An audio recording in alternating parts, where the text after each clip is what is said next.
Почитувани, антиреформите на СДС земаат се поголем замав. Наместо исполнување на предизборните ветувања кон граѓаните, СДС ги исполнува заканите на Заев за бркање од чистачка до директор и поставување на партиски послушници. Граѓаните се измамени и изманипулирани.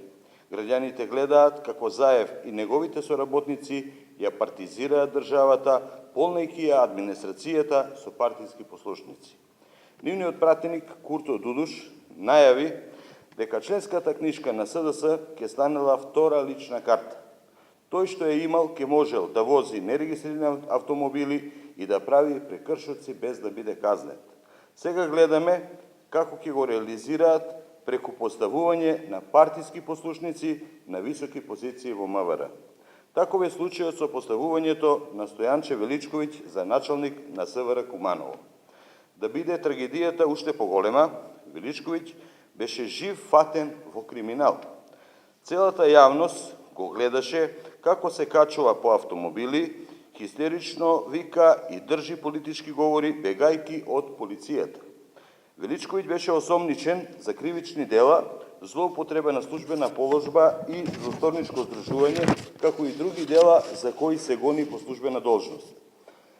Кај него, според информациите од МВР објавени во медиуми, беа пронајдени докази поврзани со изборните измами.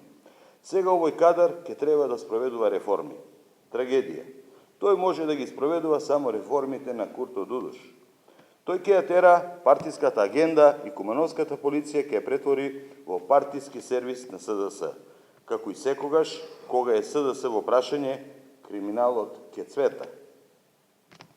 Дали некој памети една успешна акција на Оливер Спасовски, кој цела година беше министер за внатрешни работи?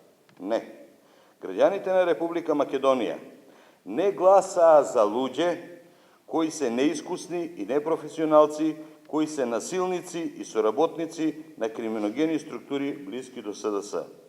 Долговите кои ги има Заев и СДС нека најдат друг начин да ги отплатат, а не да ја продаваат државата и интересите кои треба да бидат пред се на секој политичар и премиер. Срамот кој го имаат продавајќи ја државата и институциите со поколенија нема да можат да го избришат. Благодарам.